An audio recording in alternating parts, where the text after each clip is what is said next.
Dia tahu perilaku saya, dia tahu saya punya kemampuan, sehingga barangkali saya lah satu-satunya orang yang dipanggil dari Sulawesi Selatan, dari Makassar, dan saya meninggalkan semua pekerjaan saya untuk membantu dia di Jakarta.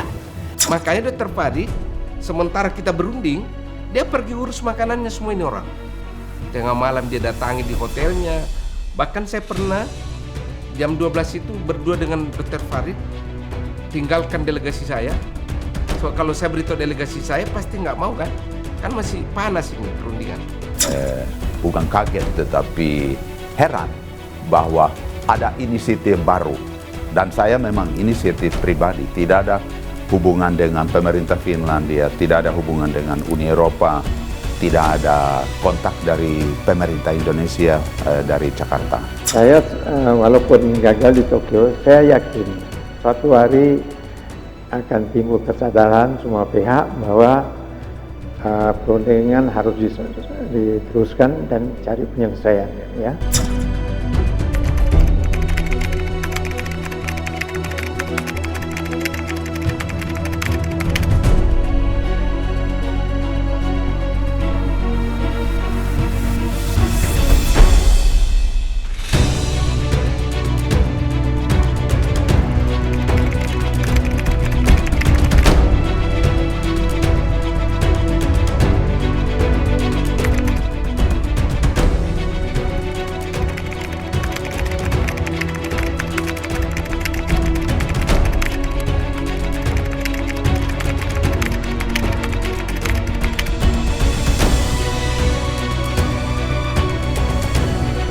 Saya minta menemani saya untuk bagaimana dia menjadi penghubung dengan GAM-GAM di luar negeri.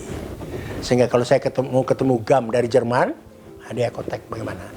Mengumpulkan di di Belanda, mengumpulkan di Swedia. Di Swedia datanglah satu orang namanya Johan Christensen. Ya. Dia mengenalkan dirinya pada kami. Dia waktu itu adalah agensi daripada satu perusahaan farmasi, ya, obat, ya. Jadi dia mengenalkan dirinya.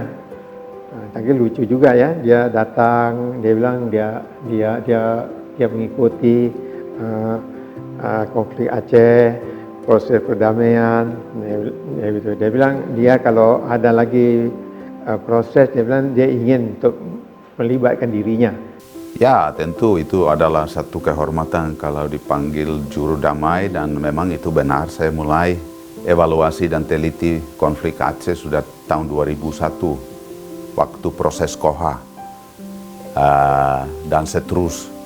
Dan tentu kita bikin arsitektur, kita bikin roadmap, bagaimana kita bisa siapkan, bagaimana kita menghadapi dan hubungi pimpinan-pimpinan GAM dan pimpinan pemerintah Indonesia.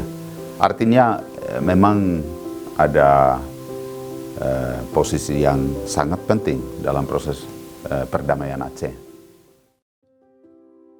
Perdamaian yang dinikmati saat ini di sejumlah bekas daerah konflik horizontal seperti Ambon, Poso, dan Aceh adalah sebuah karunia yang tidak ternilai harganya.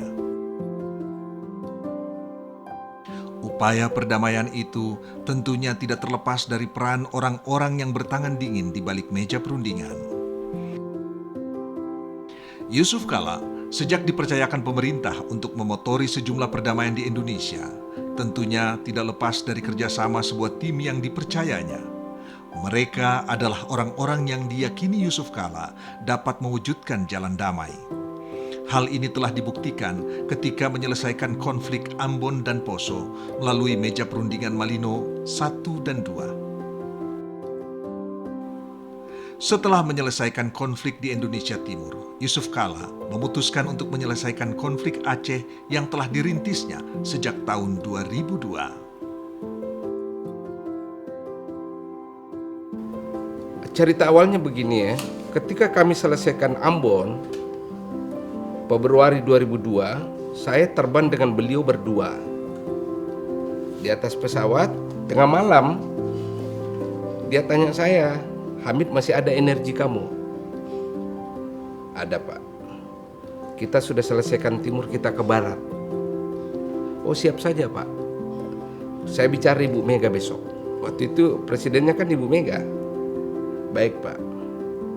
Besoknya Daniel pun saya, oke Hamid, siap kita kerja untuk Aceh.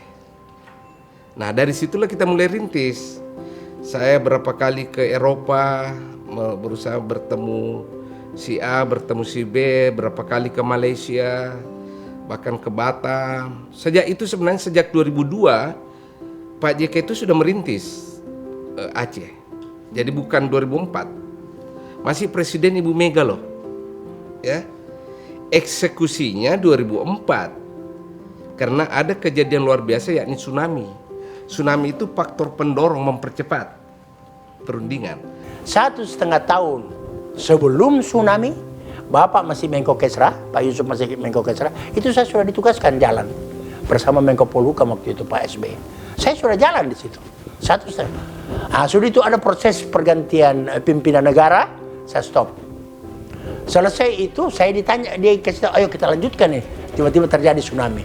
Tsunami mempercepat proses perdamaian. Bukan tsunami penyebab perdamaian, tidak. Tsunami mempercepat agar proses perdamaian.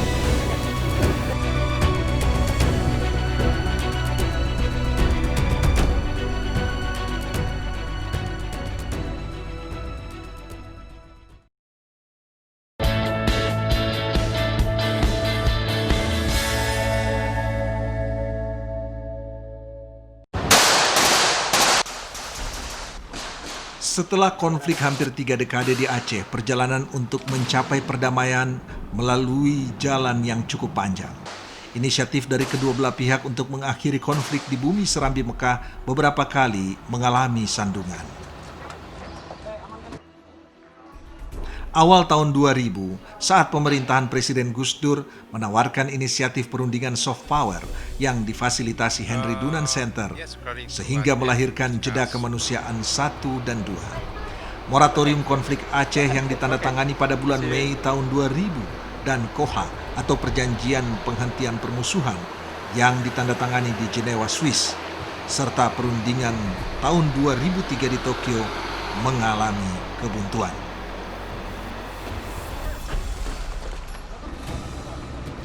Hasil dari kebuntuan perundingan di Jepang, maka pemerintah Indonesia menggelar operasi militer di Aceh.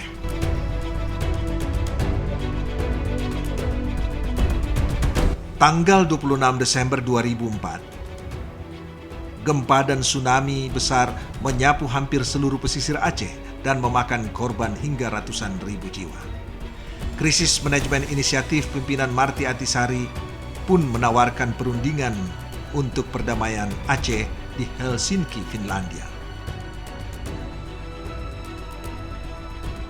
Pihak Republik Indonesia dan GAM sepakat untuk menghentikan pertikaian secara permanen dan menyelesaikan konflik Aceh dengan damai. Salah satu kesuksesan perundingan Helsinki adalah saling menghargai dan memiliki martabat yang sama. Bangsa dan negara Indonesia menyukseskan apa-apa yang telah berhasil. Pendekatan perdamaian itu udah win-win, menang-menang gitu ya. Maka kalau istilah di Aceh itu penyelesaian masalah Aceh yang bermartabat untuk semua. Ya, bermartabat itu aspek humanis. Aspek humanis itu artinya kita harus menghargai setiap insan, setiap nyawa itu kalau bisa kita selamatkan, harus kita selamatkan. Pada saat kamu berunding, Hamid, lawan rundingmu itu beri dia martabat. Kegagalan perundingan dulu Aceh itu karena perunding pemerintah selalu menganggap mereka lebih rendah daripada posisi pemerintah. Ya kan? Kau tidak mungkin berunding orang, Hamid, kalau kau tidak mensejajarkan dirimu. Beri kehormatan mereka. Ya, itu pesannya ke saya. Itu pula lah sebabnya kenapa dalam perundingan Aceh dikatakan dignity for all, martabat untuk semua. Karena itu yang saya terjemahkan kan. Sehingga ketika putaran pertama perundingan hari pertama 28 Januari 2005, saya sudah mulai bicara bahwa meeting kita ini adalah dignity for all, martabat untuk semua, bukan hanya pemerintah, tapi juga orang Aceh. Makanya Pak Kala mengatakan kepada Pak Hamid, ya, Hamid, ini jangan, kita harus dalam melaksanakan ini perundingan, kita harus setara. Jangan menganggap itu mereka itu orang sebagai pemberontak dan sebagainya. Itu tidak bisa ketemu nanti. Ya. Malah Pak Hamid sih mengatakan, kau Hamid, kau memanggil mereka itu eksselensi. Pertama, saya rasa bahwa tim ini kan tidak ada satu orang, Yuha atau Farid atau Pak JK yang sendiri. Ini dari pihak semua adalah orang yang benar. Apakah dari pemerintah Indonesia, yang pemerintah baru, SBY, Pak JK, menteri-menteri, Panglima TNI, terus dari GAM, pihak GAM, Malik Mahmud yang memang Wali Nangro, yang pimpinan dan dia punya perspektif sangat bagus dan dia sudah melihat perdamaian penting. Dan tentu juga dari tim rundingan, orang yang tepat dulu, NGO yang menjadi fasilitator, terus kita sudah tingkatkan mantan presiden adalah institusi. Saya sebagai orang yang tahu adat istiadat, tahu bahasa, dan dari swasta, pasti komplementari. Artinya, ini faktor-faktor yang bisa menciptakan suasana dan proses yang bisa sukses. Jadi saya bersama yakin ya, oh ini bisa kalau orang ini. Malah saya tanya dengan Mr. Martin waktu itu, bagaimana Mr. Martin kalau Mr. Aceh Sari? Oh apa itu saya punya kolega saya, dia bagus orangnya. Nah, jadi saya lebih yakin. Nah, jadi waktu itu saya kirimlah delegasi kita ke Finlandia.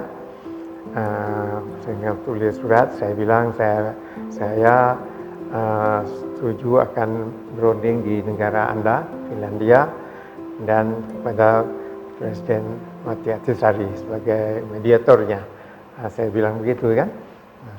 Jadi itu surat kepada beliau lah.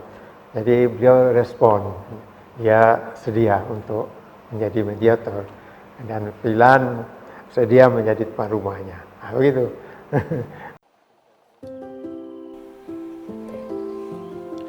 Dalam proses perundingan antara pemerintah Republik Indonesia dan GAM di Helsinki berlangsung selama beberapa putaran. Tim perunding pemerintah Indonesia dipimpin oleh Hamid Awaludin, sementara tim perunding GAM dipimpin oleh Tengku Malik Mahmud. Sejatinya, ini adalah perundingan antar kedua saudara yang banyak memiliki kesamaan, baik secara emosional maupun kultural. Berdasarkan pengalaman sebelumnya bahwa perundingan antara pemerintah Republik Indonesia dan GAM, baik di Jenewa, Swiss maupun Tokyo, Jepang, mengalami kegagalan. Semua pihak menyadari akan hal itu dan akhirnya memutuskan untuk melakukan pendekatan personal dan kembali saling menumbuhkan kepercayaan di antara kedua belah pihak. Tentu pengalaman dari pihak dua-dua, dari proses KOHA dan sebelumnya, tidak ada trust. Artinya itu fokus kami pertama adalah untuk bangun trust. Bahwa Pak Hasan Tiro tidak mempercayai orang lain, dan saya sangat dipercaya itu karena Pak itu. Sampai saya diundang makan siang dengan Pak Hasan Tiro, itu dengan istri dan keluarga saya, bagaimana percayanya nih. Anggota-anggota DPR ke sana pun dia tidak terima ke Swedia. Saya diterima dan bahkan sekretaris saya bilang selama ada orang Indonesia, Pak Farid baru satu yang dijemput di lobi bawah. Kan dia tinggal di apartemen yang di atas. Saya mau datang, dia turun di lobi tunggu saya. Selama setahu saya Santiro baru Bapak yang dijemput sampai di lobi bawah. Jadi kepercayaannya tinggi buat saya. Karena itu yang saya buat pertama ditugaskan adalah membuat trust, kepercayaan bahwa memang saya ditugaskan untuk bagaimana dia mengerti untuk bisa duduk bersama lagi memikirkan bagaimana Aceh. Yang menarik, pada hari pertama putaran pertama perundingan, Presiden Ahtisaari itu sebagai mediator sudah duduk di mejanya. Kemudian delegasi GAM diundang 5 orang, dipimpin Malik Mahmud sebelah sini. Saya belum pernah bertemu ini orang. Tidak lama kemudian protokolnya Ahtisaari mengundang delegasi saya duduk sebelah sini. Nah, 4 anggota delegasi saya langsung duduk di tempatnya kan? Saya tidak. Saya berkeliling ke meja, langsung jabat tangani satu persatu itu. Belakangan baru saya tahu bahwa metode yang saya pakai itu ternyata itu menggugah pertama orang GAM. Bahwa baru pertama kali ada orang pemerintah mau lakukan ini, mendekati kami. Dan itu saya tidak rencanakan, otomatis saja karena pegangan saya ke Pak JK, hargai orang Hamid. Apalagi dia lebih tua daripada kamu. Jadi ketika saya dekati mereka berlima, langsung Malik Mahmud mengatakan, "You must be Minister of Awaludin." Yes. Langsung dia ngakak, "Orang Bugis is everywhere," dia bilang. Ya kan? Langsung terjadi percakapan, dialog di situ. Bahkan dia mengatakan di Aceh itu pernah ada 2 orang Bugis jadi raja. Langsung suasana batin berubah kan? Karena hanya saya dekati. Dan itu karena refleksi pesan Pak JK, hargai orang Hamid. Jadi waktu hari yang pertama itu bagaimana oleh Pak Fahri Husin dengan Pak Hamid di teleponnya Pak Usukala untuk bicara sama saya. Itu pertama kali saya bicara dengan Pak Usukala. Sedangkan rupanya Pak Usukala bagaimana, pokoknya saya lihat dalam koran saja ya gitu. Jadi waktu itu di Istana Perundingan itu, waktu kita reses makan, dikasihnya telepon. Dia bilang, "Tengku," kata Pak Hamid, "ini Pak Usukala mau bicara." "Oh baik. Assalamualaikum." "Waalaikumsalam. Apa kabar?" katanya. "Kabar baik." "Bagaimana Pak Malik ini?" "Baik-baik saja." "Jadi bagaimana perundingan?" Saya bilang begini, "Pak Kala, ini saya bilang hati saya ya," saya bilang. "Orang yang Pak Kala kirim ini, saya bisa kerjasama. Ini saya bilang sama Pak Kala, saya bicara sebagai orang Aceh ya, dengan orang Bugis," saya bilang. "Nah, kami kalau bicara iya, tidak. Itu yang saya bilang sama Pak Usukala. Ini saya bicara semua. Jadi apa Pak Kala kirim orang ini, saya terima. Saya rasa saya bisa akut orang ini."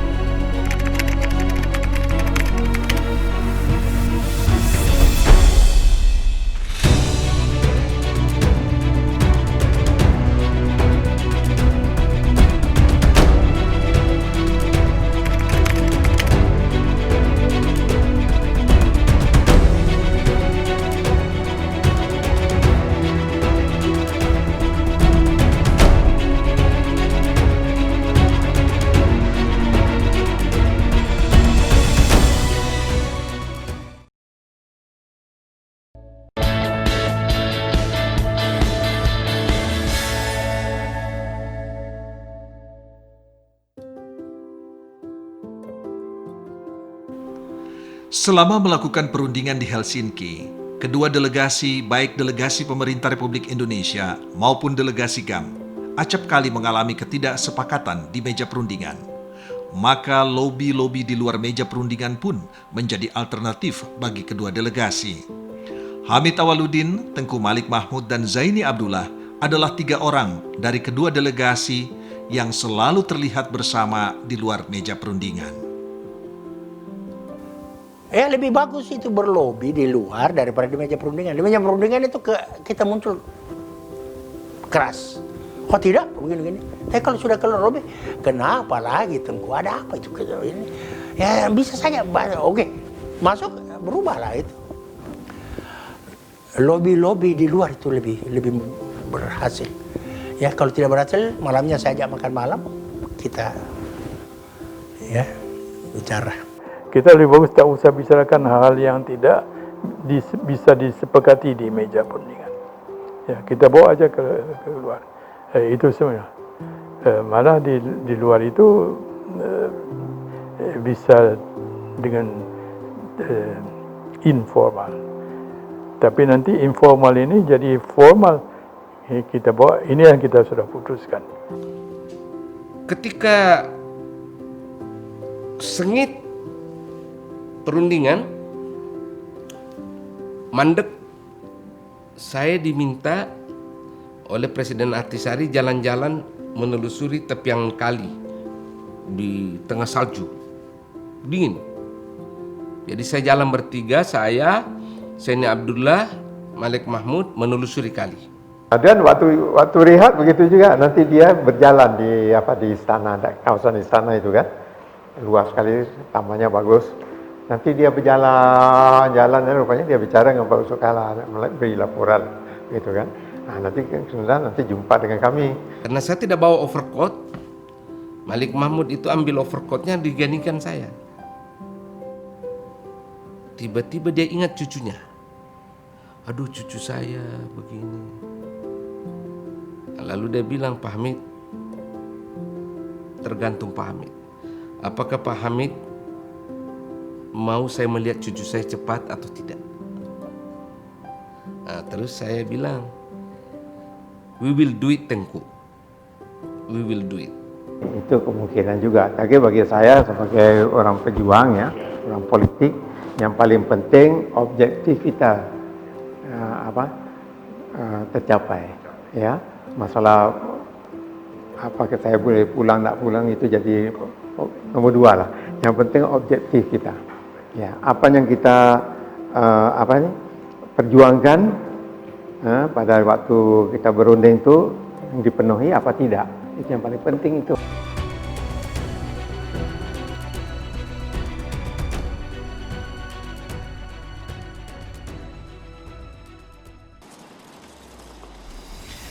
Setelah melakukan perundingan yang cukup panjang di Helsinki dan dimotori oleh mantan Presiden Finlandia Martti Ahtisaari, maka pada tanggal 15 Agustus 2005 lahirlah Kesepakatan Helsinki yang ditandatangani oleh delegasi pemerintah Republik Indonesia dan GAM.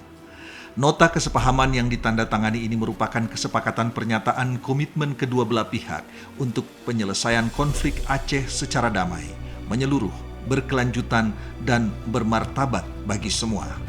Kesepakatan Helsinki memerinci isi persetujuan yang dicapai dan prinsip-prinsip yang akan memandu proses transformasi di Aceh. Kesepakatan Helsinki tercapai melalui perundingan yang berlangsung selama 5 putaran. Delegasi Indonesia pada perundingan itu terdiri dari Hamid Awaludin, Sofyan Jalil, Farid Hussein, Usman Basyah, dan I Gusti Wesaka Puja. Sedangkan tim perunding GAM terdiri dari Malik Mahmud, Zaini Abdullah, Nur Juli, Nurdin Abdurrahman, dan Bakhtiar Abdullah. Fasilitator perundingan adalah Martti Ahtisaari, mantan Presiden Finlandia, Ketua Dewan Direktur Krisis Management Initiative, dibantu oleh Juha Kristensen. Kendati hingga saat ini seluruh butir-butir kesepakatan Helsinki belum sepenuhnya dijalankan, kita berharap perdamaian di Aceh yang telah berumur 15 tahun ini terus dirawat dengan komitmen yang kuat. Komitmen untuk sebuah perdamaian di tanah Aceh. This is a beginning of a new era for Aceh. Much hard work lies ahead. With signing, both parties commit themselves not to undertake any action inconsistent with the letter or spirit of the Memorandum of Understanding. It is of utmost importance that the parties honor the commitments they have made in the agreement. We aim to end violence and to begin a new life. Our commitment is to value human life for human dignity.